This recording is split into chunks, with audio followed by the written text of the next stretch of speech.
Let's get going here on Saturday, 12:01. It is July 31st, 2021. BK here, you guys coming at you, the Steel Trap Mind, ready to kick it off. From San Diego, California, please follow me on Twitter for breaking news throughout the week at Bravo Kilo Actual, and check out my Instagram at BK Actual. And just a quick shout out to my man, Kevin, who sent me a couple t-shirts from the Portland Pararescue team. I got them this morning, so thanks again, brother. Appreciate it.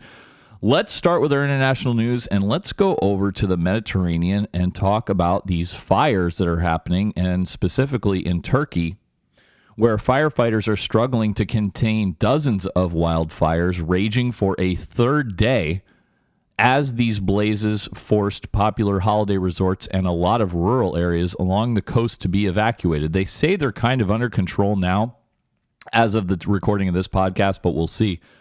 The fires, authorities say, may have been sparked by arson or human negligence, and they have killed at least 4 people and injured roughly 200 others. So, as tourists were forced to flee hotels, residents in rural areas, the locals watched the fires burn their homes, kill their livestock, and destroy their businesses.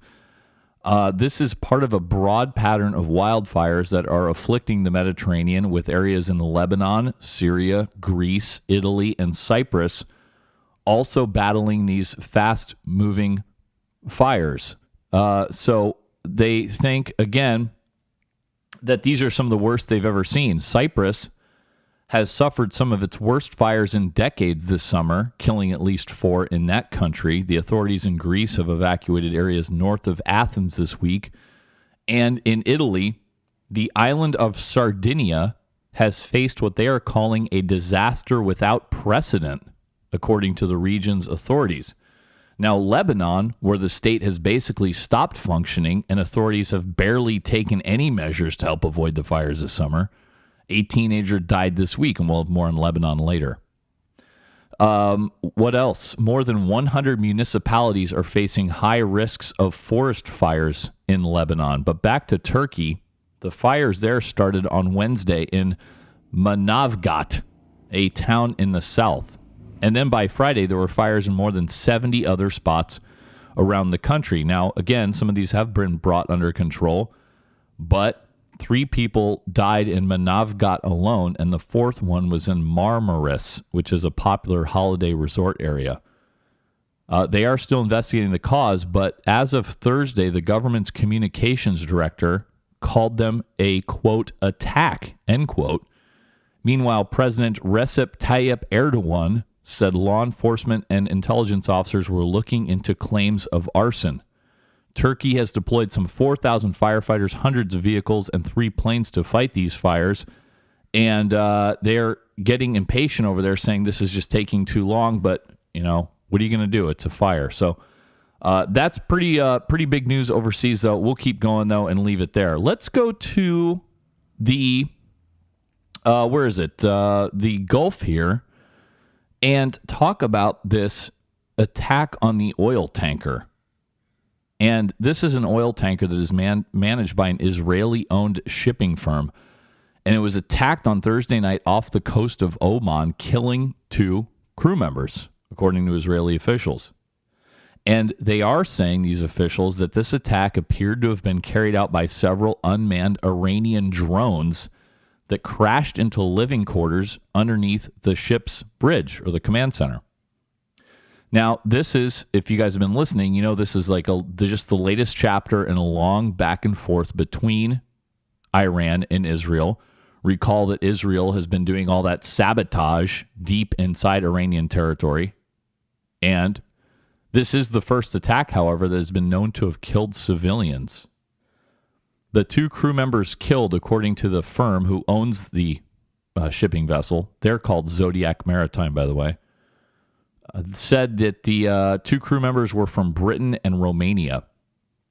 As of Friday afternoon, the vessel was sailing under the protection of an American naval escort, and a U.S. official said that American personnel had gone aboard the tanker to assist with a forensic investigation, and the U.S. official did confirm that multiple drones were involved in this attack, though it was unclear how many actually hit the ship. So the owners, Zodiac, are describing this attack as a, quote, suspected piracy incident, end quote, aboard this 600-foot-long tanker, by the way, called the Mercer Street, as it sailed to the United Arab Emirates from Tanzania. So what else about this? Israel's foreign minister wrote on Twitter that he had spoken with his British counterpart about the need to severely react to the attack on the ship in which a British citizen was killed. Iran, meanwhile, did not explicitly claim or deny responsibility, but a state-owned television channel, Al Alam, described the attack on the ship as a response to the recent Israeli strike on the military airport in Syria, which regime, by the way, Syria, is backed by Iranian forces. Now, this has been kind of ongoing. In early July, a cargo ship once owned by Zodiac, the same company, was attacked by Iran in the Indian Ocean, according to an Israeli official who said Iran mistakenly believed the ship was still owned by Zodiac. Since 2019, Israel has targeted ships carrying Iranian weapons and oil through the eastern Mediterranean and Red Sea, and this has been going on for a while. Israel has been accused of those attacks and assassinations on Iranian soil, where they mostly target nuclear facilities, and it conducts airstrikes against Iran-linked groups fighting in the Syrian civil war and Iranian military bases in Syria. Now, tensions over there have been rising as the U.S. has tried to reinstate that lapsed 2015 agreement that saw Iran pledge to scale back its nuclear program in exchange for an easing of those foreign restrictions on the Iranian economy. Israel opposes any reinstatement of that deal. What else? Let's go. We just mentioned Syria. Let's go there and talk about this Syrian doctor who's been indicted in Germany for crimes against humanity. This is a military doctor who was among the influx of refugees who entered Germany from Syria. Well, he's been accused of torturing opponents of the regime of Syrian President Bashar al-Assad. This doctor's name is Allah Mosa, and this is part of an effort by the Germans to hold accountable the Syrian government officials who sneaked into Germany along with more than 1 million refugees. Now, Musa, they're claiming, killed at least one detainee with a lethal injection and tortured at least another 18, according to the federal prosecutor's office in Germany. Now, while there have been a number of returning fighters or recruiters from the Islamic State that have been charged in German courts, the indictment of an actual Syrian government official in Germany is rare. But last year, 2 Syrians who were part of the secret military police were put on trial. A verdict in the case of one of the officers is expected in September. The other officer was convicted in February and sentenced to 4.5 years. Now, Musa, the doctor, has been in custody since he was arrested last year. And is there anything else specific about that? Here we go. In the charges laid out by prosecutors, Musa was accused of a litany of crimes against detainees. In the summer of 2011, he allegedly doused the testicles of a 14 or 15-year-old boy with alcohol before lighting him on fire in the ER, the emergency room of the military hospital. Jesus. He is also alleged to have kicked and punched other prisoners in the head, torso, and groin. And in one case, carried out an operation without sufficient anesthetic. When one detainee defended himself against his kicks in this hospital, the doctor beat him with a nightstick and then, after tying him to the floor, injected him with a substance, and the man died minutes later. So, after fleeing Syria in mid-2015, Musa started working at a hospital near the city of Kassel in central Germany, where he was recognized by other Syrians who fucking called the cops. He was arrested in June 2020. So yeah, this is, while many Germans have welcomed all those refugees thanks to Angela Merkel, well, they've been having problems with all kinds of Islamic radicalism over there, too.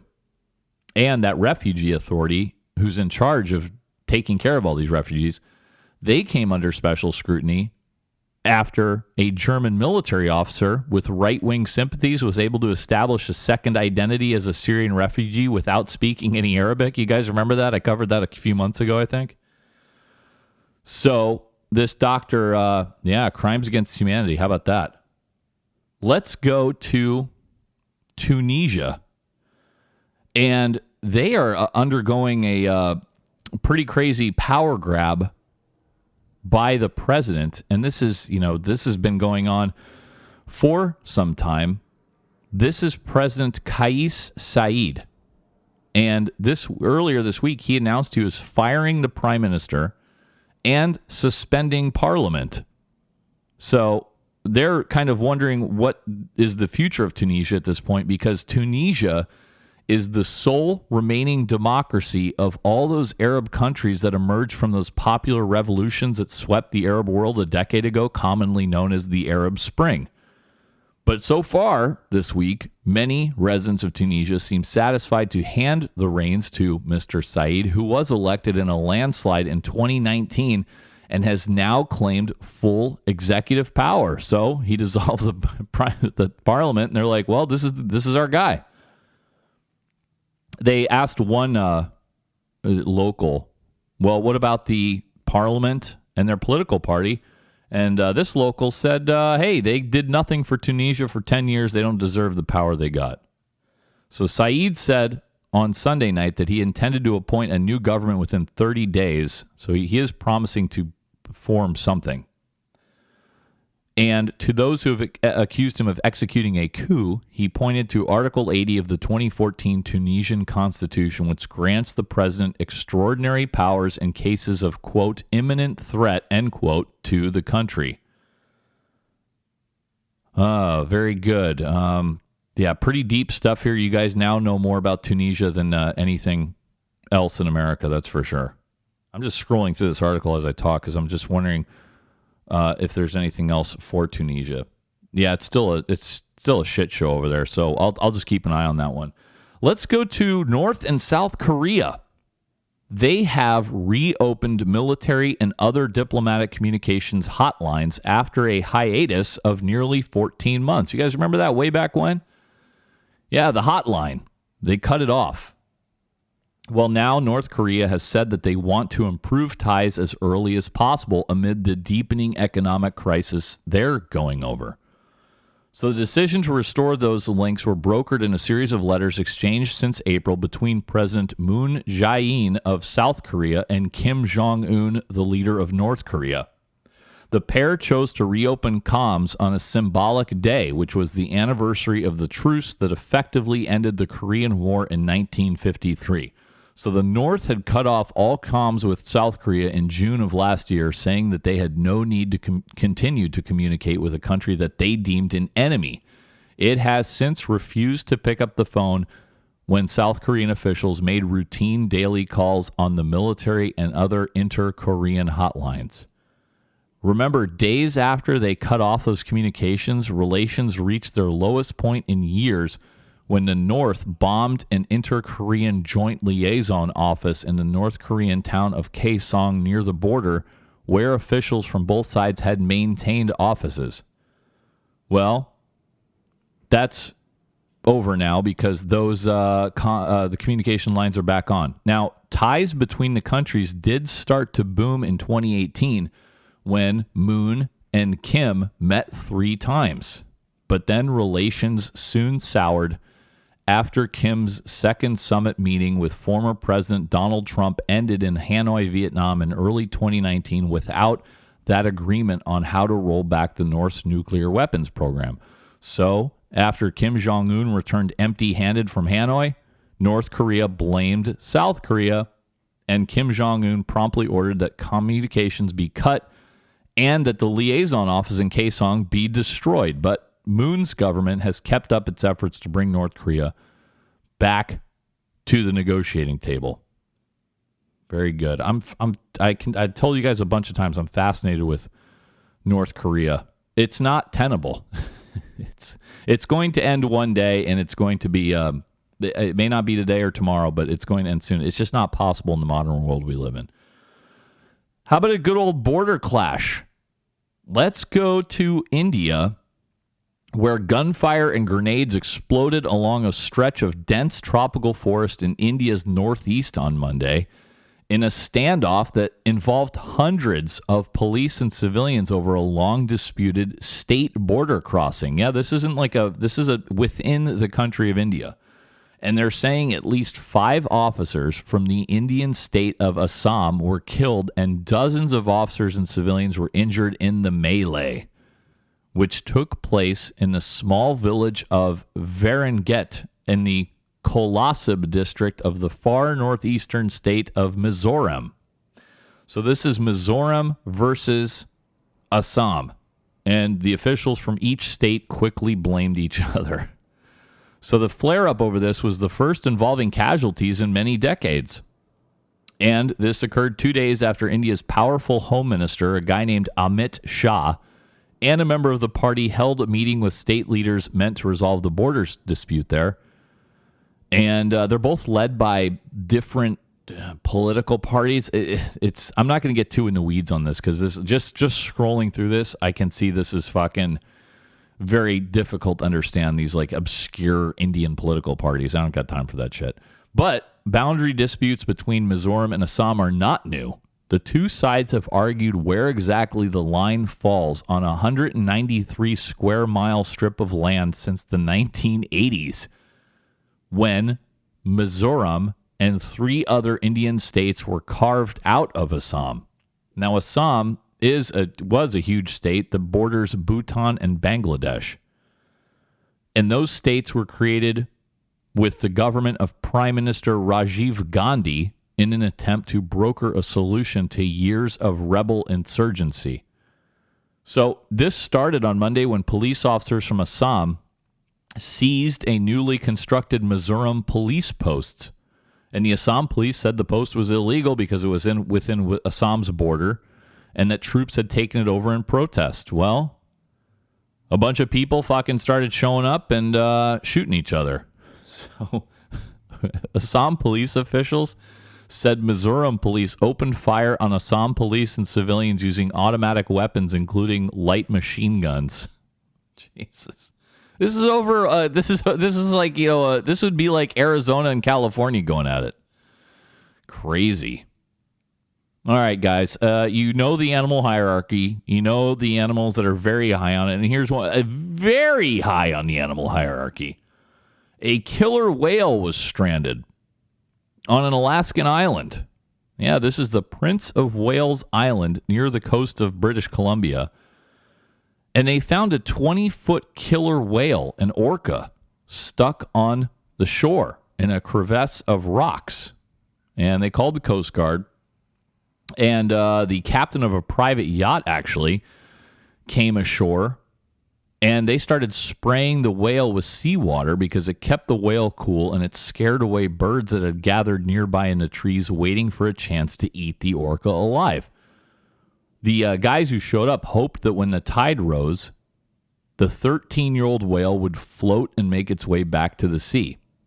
The yacht captain said he could hear the orca calling out to other whales swimming in the area. This is a great quote.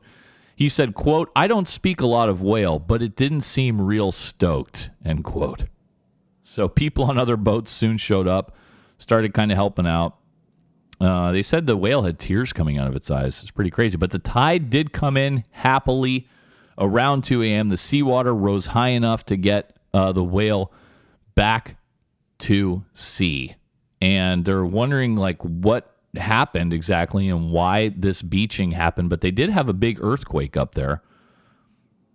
It was an 8.2 magnitude earthquake that struck the coast of southwestern Alaska, but the National Oceanic and Atmospheric Administration said that would not cause the whale to be stranded. So we don't know. You guys know we've covered those whale beachings in the past Remember last year when Australia had those 470 whales that landed on that sandbank in Tasmania?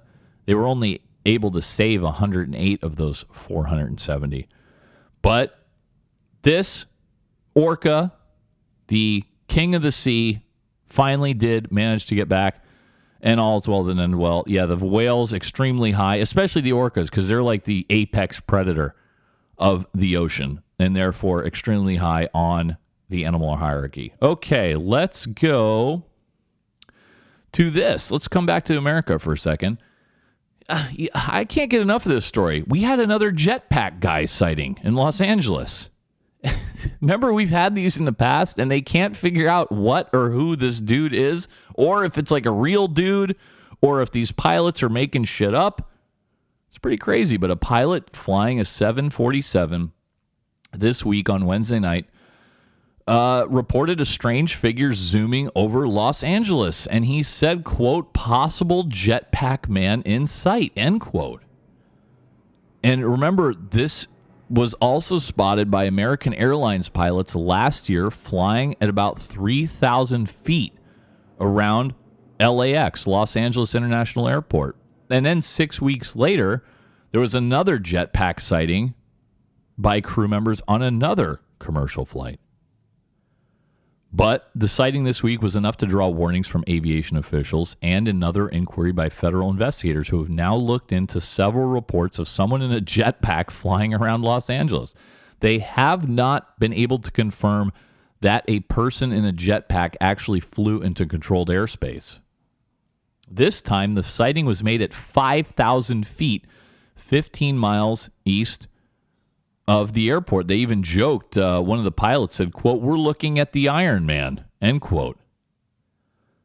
And in a statement, the FAA, Federal Aviation Administration, they said that no unusual objects were spotted by radar on Wednesday night. So this is nuts because a lot of the companies that make jetpacks have said this has to be a drone. It can't it can't be a person. They say most jetpacks lack the fuel efficiency to fly for more than a few minutes, which makes it very difficult for them to get very high. Jetpacks are largely used as tourist attractions for thrill seekers who want to experience a few minutes of flight, typically over open fields or water. So you got this guy at friggin' 5,000 feet. What happens if the jetpack shits the bed? I mean, I wouldn't. Are you going up in that without a parachute? I don't think so. But they've never. The thing that kills me is they've never figured out, been able to follow this guy, track this guy, track down who it is, who's got this technology, if it is a jetpack. Pretty wild. All right, let's do something even more fun. And guys, this is not to be confused with the story I did a couple weeks ago. This is a new one. We have yet another man who performed a botched castration on a man he met on a eunuch fetish website. Yeah, you remember the Australian guy from a few weeks ago who was found? He was sentenced to time served because it was all he did the same thing. Met a guy on the eunuch fetish website, cut the dude's nuts off, and the only thing they could get him for, in that case, was practicing medicine without a license because it was all consensual. Well, now we got a Florida man doing the same shit. And this dude is 76 years old. Gary Van Ryswick, 76, performed a botched castration on a man he met on the fetish website eunuch.com. Okay, so there's the website URL. You guys go check that out for me. The victim started bleeding uncontrollably and had to be airlifted to a hospital. He says, the victim, that he was suffered from suicidal thoughts since the procedure. Well, what the fuck did you think was going to happen, dude? Look at this guy's picture. This dude looks like Santa on crack. And you're going to let him cut your nuts off? You thought this was a reputable medical professional, did you? Huh? And the guy who got his nuts cut off is not some spring chicken either. He's 55. Yeah, so Thursday, Van Ryswick pleaded no contest to unlicensed practice of a healthcare profession resulting in serious bodily injury. but he's not going to, he's not going to have to go to jail for, assault or anything like that. Van Erswyk told cops he had castrated a number of animals while he was growing up on a farm in Minnesota. He also confessed to cutting off one of his own testicles in 2012 without the aid of anesthesia. Damn. Oh, my God. Oh, they have a picture of his bedroom where he carried out the procedure. It looks like a college kid's dorm room, but even dirtier than a college kid would be. There's like a tiny twin bed. There's blood stains all over the floor. God. Oh, no. They located the man's severed testicles inside of a pink jar placed atop a bedside table, and they seized plenty of bloody medical tools. Oh, and they also had a camera set up on a tripod to record the whole thing. The man was told by Van Erswyk that the procedure would take around 45 minutes. The procedure ended up stretching on for more than 3 hours. There was blood all over the walls and floor of the house. He finally called the police when he was unable to stop the man's bleeding. And Van Erswyk's victim was reluctant to press charges. He described the castration as consensual. But you'll never fucking guess, in the months after the botched surgery, the man said, he began to suffer from suicidal thoughts, and he did have regrets over having his testicles removed. Oh, man. So, this actually happened a few months ago. It's in the news because he just pled guilty to all this.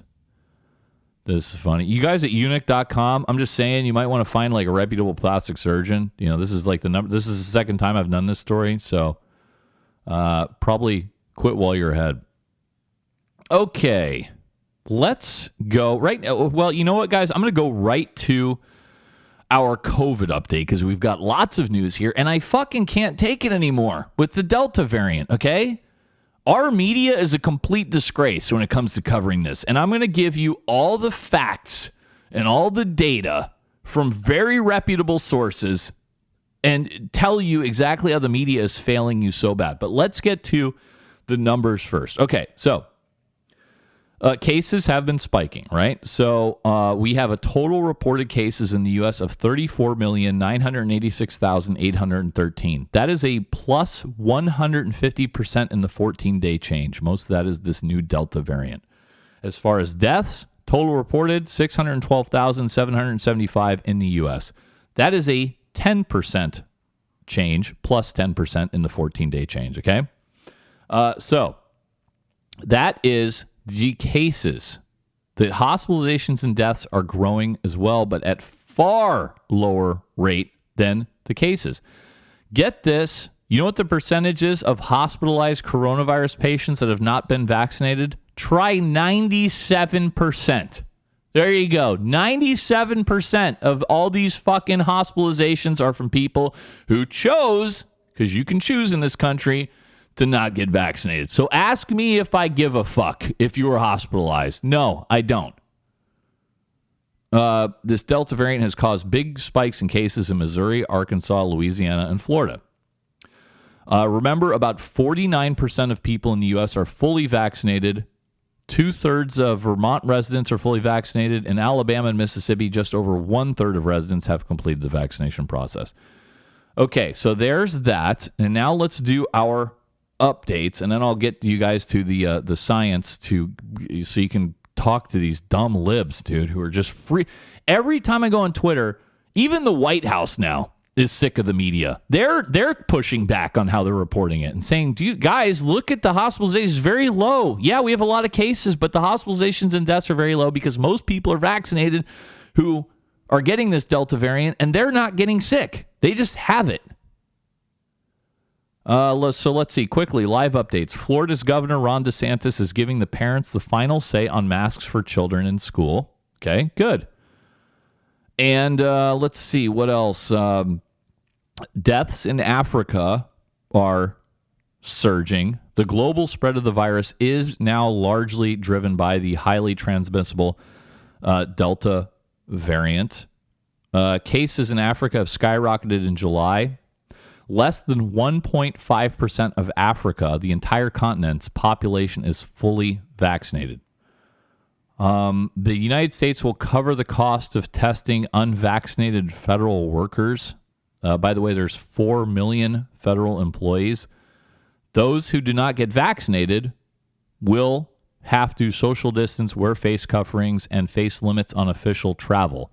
So they're not doing the mandate for federal workers just yet. They're looking at it. However, they have mandated that all healthcare workers, at least at the VA, not, if you're like the janitor, I don't think you have to do it, but all people of patient contact at the VA will have to get vaccinated. Let's see. Let me just look here. Some New Yorkers say a $100 offer inspired them to get vaccinated. Okay, we have to pay you now. Fuck you, dude. Why should I have to pay you to get it? Get it or don't get it. I don't care. I'm not going to pay you with my tax money. Anything else in the latest updates? Broadway audiences will need proof of vaccination and masks. Some people in Missouri are trying to get vaccinated in secret. Okay. Why? They, I guess they're doing this. They're even trying to disguise themselves. Okay. Because I think, if I'm reading between the lines here, there's a lot of people, especially in Missouri, apparently, whose whole family is 100% anti-vax. So these people, they'll want to get it, but they don't want to tell their family they got it. So they're like trying to hide themselves. The Center for Disease Control say vaccinated people may spread the virus, though rarely. The CDC said on Friday in a report published that fully immunized people with so-called breakthrough infections of the Delta variant may spread the virus to others just as easily as unvaccinated people. However, the vaccines remain powerfully effective against severe illness and death, and the revelation follows a series of other findings this week about the Delta variant, which has been going like back and forth and back and forth. Now, a lot of this centered on this new cluster of infections in Provincetown, Massachusetts. And I'm going to give you the data on that one, too, because that has been completely mischaracterized, the whole Provincetown thing, because they're like, oh, my God, like 900 people got infected with COVID and like 700 of them have been fully vaccinated. But then if you read the rest of the story, it's like, yeah, like one person died. So, but they don't put that in the headline, and nobody reads past the headline. It's driving me crazy, dude. So, what else? Let's go to the numbers here. I'm going to Axios.com. Here's the numbers you need to know right here. Of the 164 million vaccinated Americans, less than 0.1% have been infected with the coronavirus. That's 0.1%. And 0.001% have died. That's 1/1000%. And that is according to data from the Center for Disease Control and Infection. And those are, when they say less than 1% have been, 0.1% have been infected, that means like after they got the vaccine. More than 99% of those vaccinated have not been infected at all. Only 0.004% of those vaccinated have been hospitalized from the virus. There you go. That's all you need to know. If you're vaccinated, you have a 0.004 chance, that's 4/1000% of going to the hospital because you're sick from COVID again. So what the hell are we doing? Why isn't that reported constantly? It's insane to me. Vaccinated Americans, not infected at all, 99.923%. Those vaccinated Americans who have had breakthrough cases of the Delta variant, 0.077% of the 164 million fully vaccinated. I'm reading these numbers again because I want to sink in. Of those 164 fully vaccinated that have been hospitalized, 0.004%. And of the 164 million fully vaccinated, 0.001% have died. That's all you need to know. So why isn't this being beaten into people's heads? Here's another story, and I'm going to give you guys the websites for these so you can look for yourself. NationalGeographic.com. Google this headline. Quote, severe breakthrough infections remain very rare despite rising concerns, end quote. Okay? And they say the same shit. It's 164 million Americans have been fully vaccinated, and out of that, 0.001%, 1,000th of 1%, have gotten sick enough to die. If you want another source, how about MIT? Massachusetts Institute for Technology, pretty reputable school, right? Here is another one I want you to Google. Google this, quote, Delta's here, I'm vaccinated, how cautious should I be, end quote. And that's on the medical.mit.edu website, right? And again, they did the same shit. They looked at the Associated Press analysis of CDC data. This was from back in May. And that revealed that infections in fully vaccinated people accounted for only about 0.1% of COVID-19 hospitalizations that month. And only about 150 of the more than 18,000 COVID-19 deaths. That's 0.8%. And CDC Director Rochelle Walensky said at a July 1st White House press briefing that preliminary data for the year to date, okay, so from January 1st up until now, suggests that about 99.5% of COVID-19 deaths in the United States occur in unvaccinated people. If you read the fucking comments on social media, though, you'd think that, like, kids were dropping dead in the street. I've never seen such a... This is a severe mental health crisis now. These friggin' nuts who are like, oh, what do you want to kill people? They look at a picture of a crowd. They're like, oh, everybody's going to die there. They're completely disconnected from reality. I don't know if they had a mental break during the pandemic where now they can't let it go. Or they're so emotionally invested into the mask wearing, staying at home, and all the Fauci, the Trump, whatever it is, that they can't admit that it's not that bad. I don't know what it is. It's some kind of mental illness.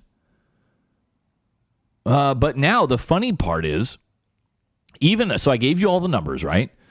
Despite that, everybody's talking about, oh, well, now we have to force them to get vaccinated. Hey, you guys know my stance. I was pushing for vaccines fucking a year ago. Remember? You longtime listeners, I was saying the only way we're going to get out of this is a vaccine. Other than that, the virus is going to do what it's going to do. This is a big culling of the herd. How many times you guys heard me say it over the last year and a half? It's a big culling of the herd. There's ain't shit you can do about it. The only thing you can do is either hope you don't get it or get a vaccine on board. And I told you again, I tested positive for COVID. I never had a single symptom. I took the vaccine early as I could, January. Never had a single adverse effect from that. So I'm good. So if you don't want to get it, don't get it. I don't give a shit. But the funny part is, now the Biden administration is trying to mandate, these mandatory vaccines. And all their allies in big labor are saying, we don't think so. And these are the big labor unions who heavily contribute to the Democratic Party. And some of the AFL-CIO largest members, that's the union, that's the umbrella collection of all the unions, including the American Federation of Teachers, are not happy with this mandate talk. And they are saying, at least the American Federation of Teachers, are saying that the vaccine protocol should be decided at individual workplaces, which is funny because it hasn't been the teachers who've been bitching about, oh, we can't go back to school. We can't go back to school. It's too dangerous. So then Biden's like, okay, we're going to make you all get the shot. And they're like, no. You don't mean that dangerous. It's a freaking joke, dude. Oh, it's fucking unbelievable. And the post office also came out. Their union came out and was like, no, we don't want this. As far as the military, well, they still do not have a mandate to get the vaccine because late Thursday night, the Pentagon did announce that all military and civilian employees would be asked to prove they were vaccinated or submit to mandatory masks, physically distancing, and regular testing. So it doesn't take it to a mandate, but it makes your life kind of miserable until you can show you're vaccinated. And also, I noticed that I had the gym at the Marine Corps base back for like 2 weeks, and they're already saying that all Marine Corps bases will require masking inside no matter what your status is. So I had the gym back for 2 weeks after a fucking year and a half of not going, and now I can't go anymore. Stupid. Compulsory shots, remember, are standard operating procedure for the military. We have mandatory vaccines. However, those require FDA approval. Remember, the COVID-19 vaccines are still under emergency use, so they can't force you to get it. Now, of the 1.3 million active duty members of the military, about 64% are fully vaccinated. But according to the military, that is unacceptably low because it is difficult to deploy troops who have not been vaccinated to countries with stringent local restrictions. And, here we go. Yeah, military leaders cannot require the shots because the coronavirus vaccines are not fully approved by the Food and Drug Administration. There you go. Defense Secretary Lloyd Austin III has previously said he would not be comfortable with a mandate until the vaccines are fully approved. There you go. Now, we've had vaccine mandates before, as you've probably seen on social media. George Washington, in the winter of 1777, when smallpox was savaging the Continental Army, he proposed the first ever mass inoculation by infecting healthy troops with the pus of their suffering comrades. This practice often led to illness, but it did cut deaths drastically. But it was a polarizing act at the time. Many colonists viewed it as a plot of the devil, or worse, the Brits. Some colonies banned the practice, and in Virginia, rioters attacked doctors who offered the treatment, but George Washington felt he had no choice. But that mass inoculation did end the epidemic. So, yes. Now, as far as internationally, the Philippines president, Rodrigo Duterte, yeah, he's pretty funny. He said, he told unvaccinated people, quote, "For all I care, you can die anytime," end quote. Well, is he wrong? And then as far as data came out, they've been on this mythological talking point that it's all you white conservative Trump voters that are the ones refusing to get vaccinated, when the reality is far more complicated, as it often is. First of all, the most hesitant group, one of them, is young people age 18 to 25.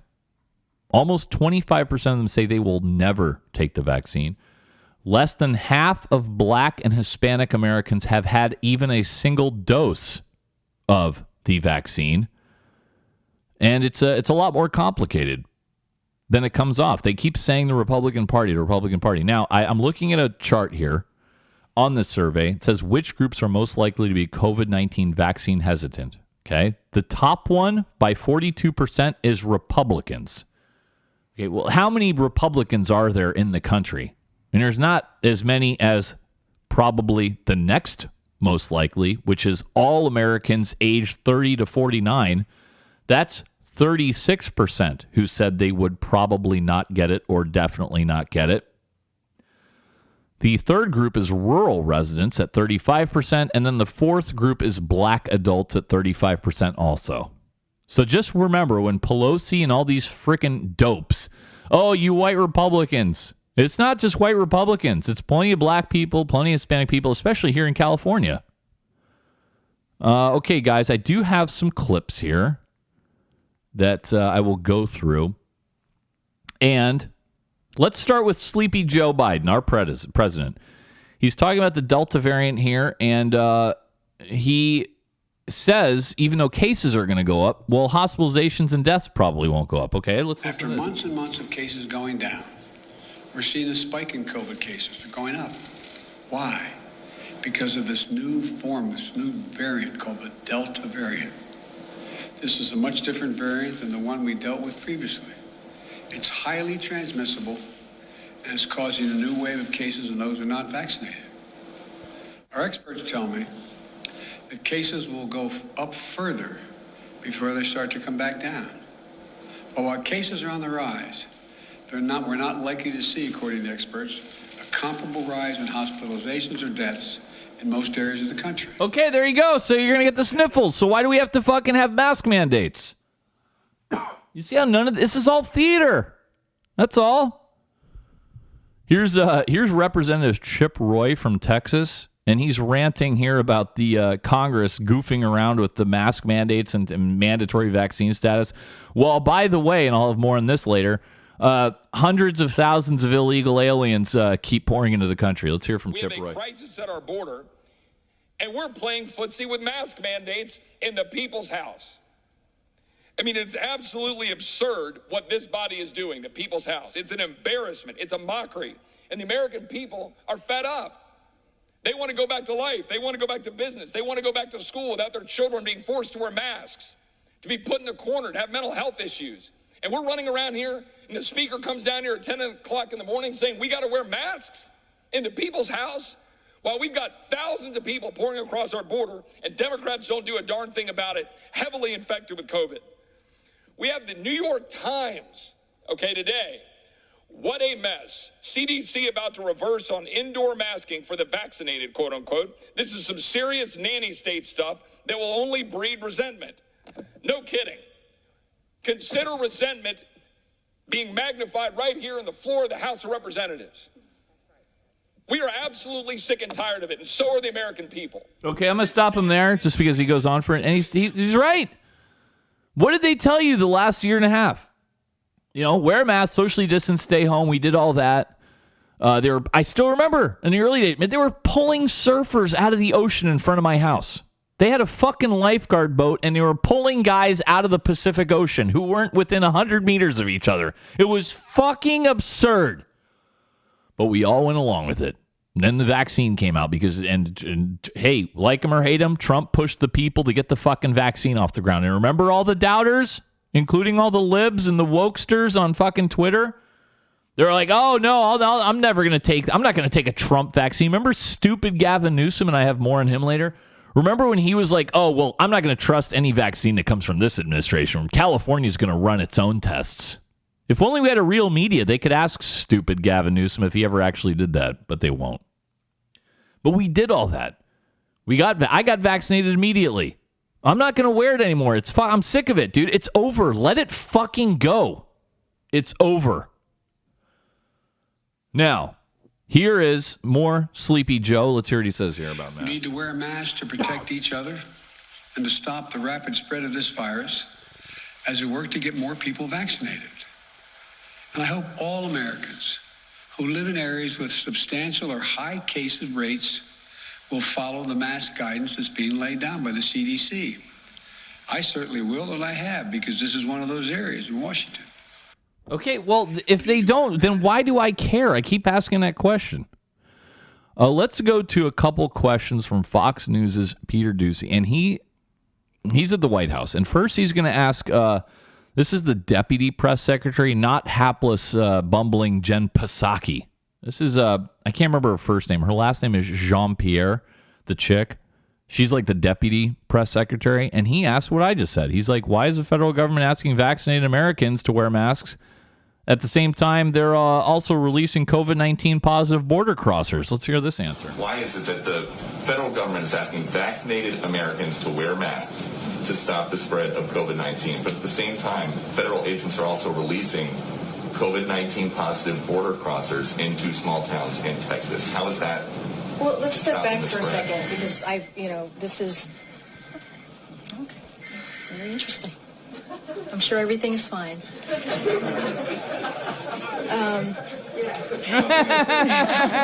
could be. But you did laugh at my joke, so maybe... There was some kind of emergency alert sound going on. I don't know if you guys heard that. I just want to be very clear here. I do want to answer your question, Peter. Get to it. First, just to step back and do this 30,000-foot view, there's been no change in Title 42. Families and single adults are expelled, if possible, when apprehended at the southern border. The majority of apprehensions that we saw at the border in June were expelled. Those who can't be expelled or are awaiting processing are often placed in alternatives to detention programs while their cases are being reviewed.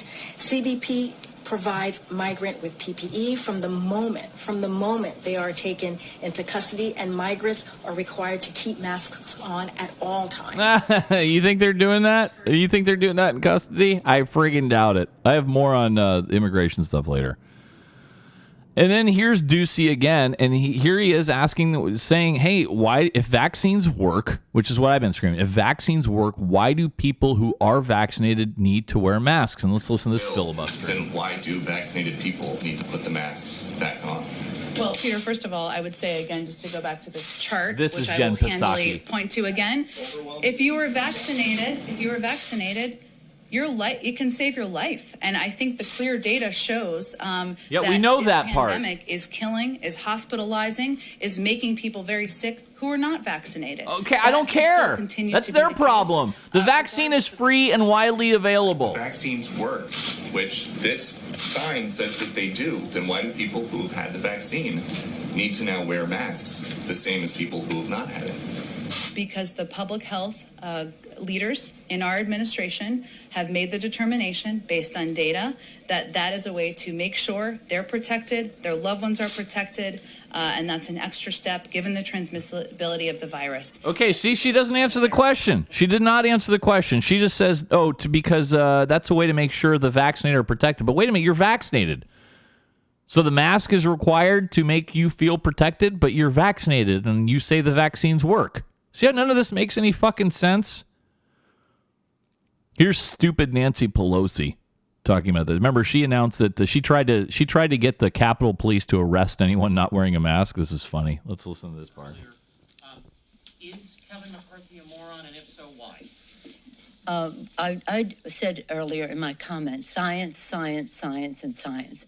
On almost every subject that you can name, science is the answer. Oh, God. Whether it's the climate crisis, whether it's a health crisis, whether it's our preeminence in the world in technology, science, science, science, science. To say that wearing a mask is not based on science, I think is not. The question had nothing to do with that. The question was asked because earlier in the day, she referred to Kevin McCarthy as a moron for saying the same thing. Hey, if I'm vaccinated, why do I have to wear a mask?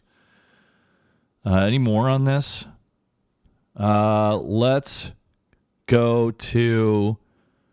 Well, let's finish up with Let's finish the COVID thing with this. This was a pregnant British mother, and she's being told that her baby is not actually her responsibility, and when it's born, the government will make the baby have a COVID test, and because she's objecting to that, they're calling social workers on. I've not listened to this. Let's hear how this goes. Right or wrong? Because it is my property. So you will, while the baby's in your abdomen. What, so you're telling me once the baby comes out, it's not my property no more? Yes, it is. I gave birth to it. It's got my blood running through its veins. Okay, Stacey, I'm just trying to explain to you. Well, you're not what the helping situation me. is. You see what you're doing? Right, now look at this. Now you're stressing. Oh, the mental health. No. I'm going to stop you now because I don't want to hear no more of it. Okay, well, it's Understand? just my duty. Yes, and you don't to explain because you told me about 5 bloody times and I'm sick of hearing it. I don't need the stress. Once again, oh look, you stressed me out. I haven't leaked all day. Now I'm leaking. Do you really think I need this bullshit about COVID when I've got a risk of losing my baby or possibly something? Exactly. You're more worried about the COVID than the baby. No, about this COVID than anything else. Do you know what, Stacey? Let's get our stuff and get out of here now, because this has pissed me off. What everyone else. Are we signing ourselves out now, Stacey? Because they're not COVID testing my baby, end of. So they said they're going to get security if we don't apply now. This is wicked. Do you know this is going viral, yeah? This is disgusting. I am sitting outside all day long so that I am not in your company because I know how you all feel, you know? I know you don't want me here, really. I know you don't want to have to do what you've got to do because of this stupid complying crap. But I'm sorry, when it comes to care for a patient or something, you've got to understand and listen to what they're saying. You can't tell me that you get to give me the say of what happens once my baby's born. I don't think so. I don't think so. Do you know, I even spoke to a police officer. People like that. You spoke to doctors and nurses and everything. You can't do nothing to my baby without my permission. So can you? I'll stop you there. All right. End of. So just so that I'm clear, this will be documented in your notes that we Wicked. hold. Okay. This is now going to go viral So what, you're going to go to other nurses and social services as well. We will let the neonatal team that we've had. They already know. We already know our feelings. We already know our deal. And we will also. About COVID testing the baby. We will also ask the safeguarding team. That's fine. That's how I bring one. Socially involved too. Okay. Those are the social workers. People. Okay, so there you go. So those are the safeguardian team. That's great. Oh boy. All right, guys, that's your COVID update. None of it makes any sense, but what do you these people, there's two kinds of people who are frantic to keep this. It's the power mad, those people who have power and want to keep it, and it's the mentally disturbed. I gave you the data from very reputable sources. This is not from patrioteagle.com or whatever the crap sources that some of you guys send me. MIT, National Geographic, New York Times.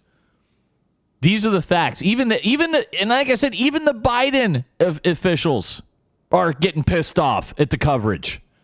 They're saying in your headline, why aren't you telling about the people? Why don't you talk about the number of people who actually get sick or die? Remember, in Australia, I told you, a week or two ago, they locked down the fucking entire city of Sydney, Australia. I'm not looking at the article right now. I'm just going off the top of my head. It was something like they did 90,000 COVID tests. 150 came back positive, and one guy who was over 80 years old died. And for all that, Australians in Sydney can't fucking leave the house. Does that make any fucking sense? I just don't know how else to say it. This is a mania of some kind. It's a crazy. I've never seen anything like it. This is like mass delusion and hysteria. But let's go on. Let's go to this story, guys. You remember the warship, the Bonhomme Richard?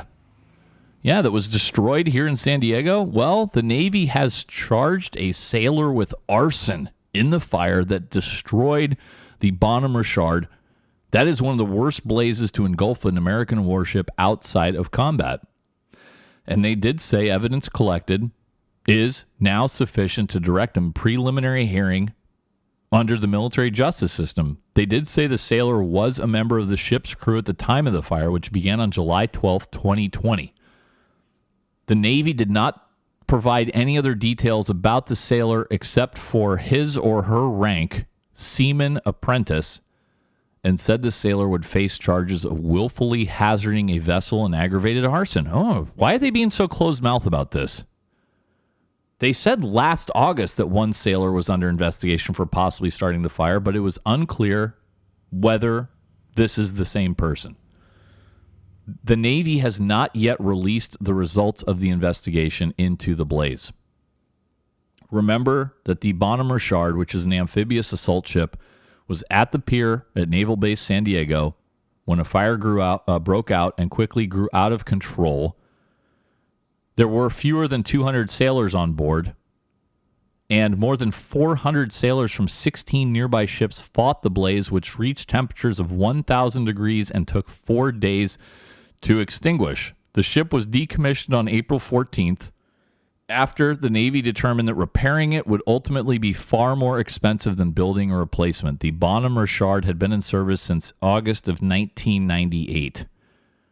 The ship cost an estimated $761 million to build. It has been sold for $3.66 million to a company in Texas that will break it apart and sell the metal for scrap. Yeah, they're going to fucking stick that guy under the jail, as I put on Instagram. Okay, let's go to a couple of other foreign stories here, and let's go to Afghanistan, where at least 80 people were killed as flash floods destroy an entire village in Afghanistan.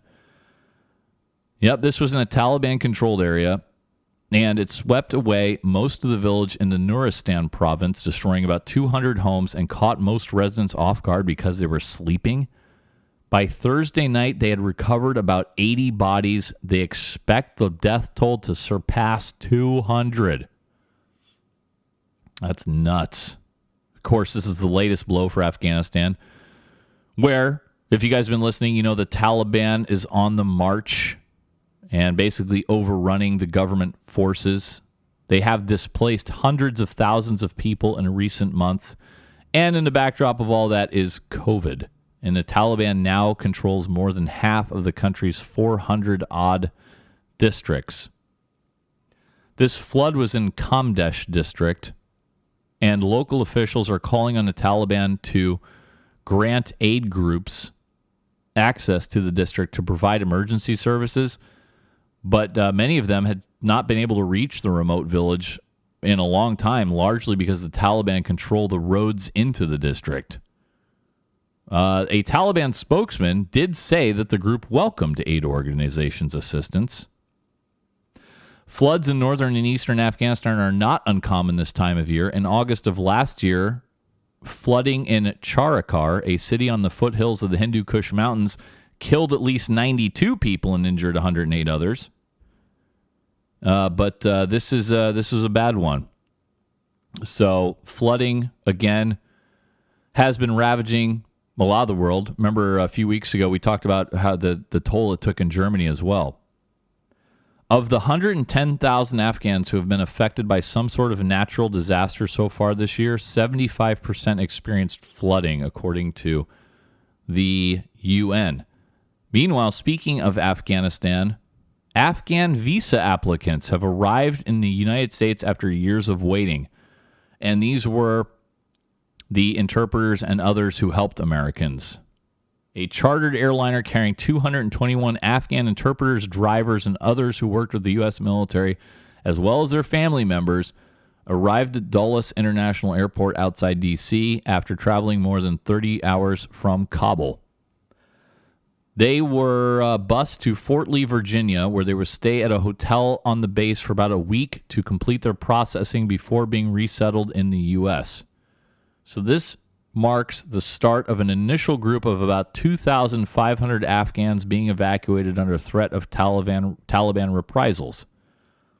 Groups of Afghans will arrive by plane roughly every 3 days. And remember, this could be tens of thousands of people. They're being very hush-hush about it.